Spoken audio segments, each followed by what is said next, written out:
Hi guys, welcome to Planet Zoo.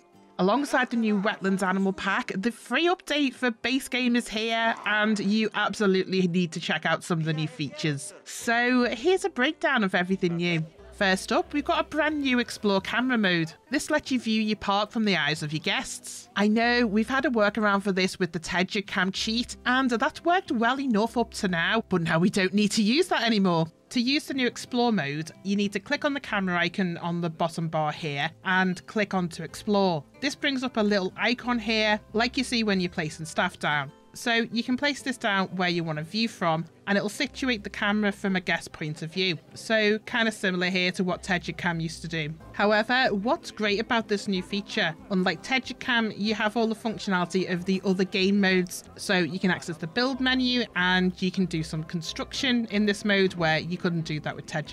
Also, when you exit the new Explore camera mode, you stay where you are, whereas with Terrace, it used to jump you back to where you'd initially entered the cheat. So a pretty powerful and interesting new feature, this one. The second new feature is to do with the educators.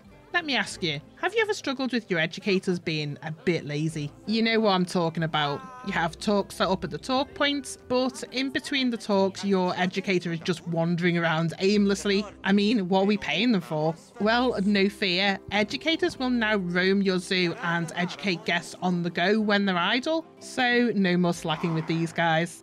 The third new feature is a new audiovisual management tab. You get to this from your zoo tab, and down at the bottom here, there's a new page that lists all speakers, billboards and cameras in your zoo. So you can easily see what you have and where you've put it, whether it's working out or not. I found this really handy for things like tracking down some of your custom images, because they're all listed here, and when you click on the little icon there, it'll drag you straight to it, so no hunting around your zoo anymore to find everything.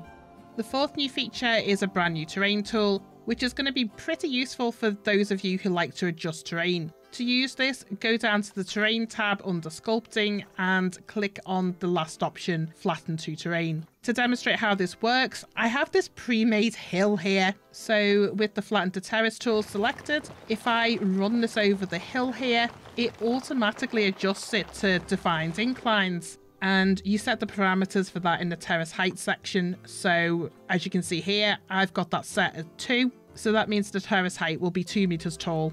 This is going to be very useful if you're creating different levels in your zoo. You can match it up exactly to the height of stairs and build pieces, which the standards for in the game are either 1 meter, 2 meter or 4 meters high. So yeah, definitely very useful. We've always had the functionality to do this before the update. So previously you would use the terrain stamp to get the height you wanted. Then you'd use the flatten terrain tool to have it expand in the area. But with the new terrace tool, that's all wrapped up into one tool. So a real time saver to get the same result. Another, well, kind of sub feature of the flatten terrain tool is the shallow pool. Under the terrace height is the shallow pool offset option to tick or untick. So unticked, it won't do anything. But when you tick this, what it does is it creates a shallow pool. So if you use this like we did before to create the terrace, then the very bottom section of it will create the pool. However, if you're starting on flat land, it will just create the pool. It doesn't do the terrace incline thing.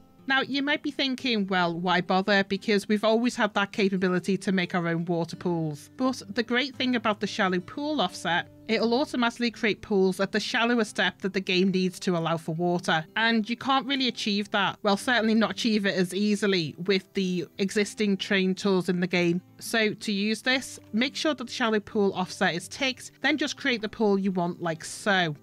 Then we need to hop over to the water tab and add water like so. And there we go, one shallow pool.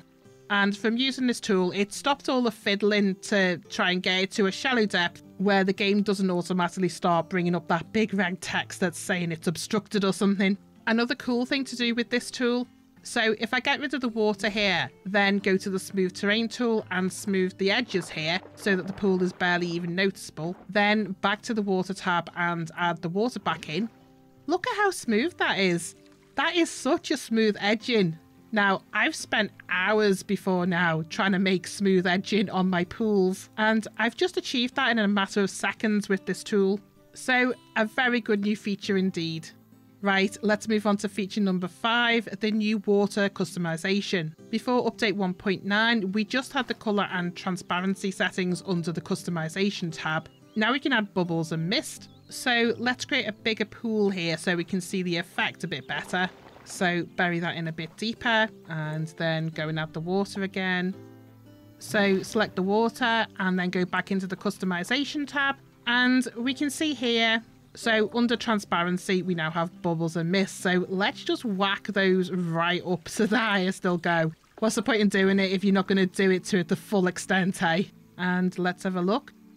So there you go, lots of mist coming off the water, lots of bubbles underneath, perfect for making our hot springs. Which brings us nicely to feature number 6, hot springs. So using the shallow pool bit of the terrain tool I've just shown you, we can now create little hot springs for our capybaras and the macaques. There's now functionality in the game where if you put these little hot pools in for them, they will prefer them and go and bathe in them. And to demonstrate this, here's one I made earlier. I should have a video tutorial up soon showing how I made this one and how you can make one yourself. The 7th feature included with update 1.9 is customizable water for the semi-aquatic exhibits. So we've got an exhibit box set up here, and under the customize tab, you can see here there's new options under water customization. So I can change the colour here and up or reduce the transparency. I'll be honest, I'm not entirely sure what you'd use this feature for, unless you were making it look like a rundown zoo that maybe hasn't cleaned the exhibit's water in a while, but hey ho, that's just me. It's one of the new features nonetheless.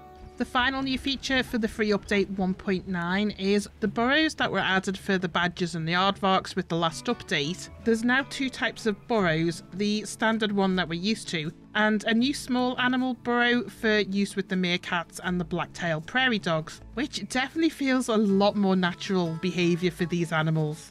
In addition to this, burrow webcam feeds can now be linked to the billboards, so you can have big billboard displays of what's going on down there. I hope this little rundown of everything new has been helpful and that you all have an awesome time exploring all of these new features for yourself. Thank you so much for watching. Bye for now.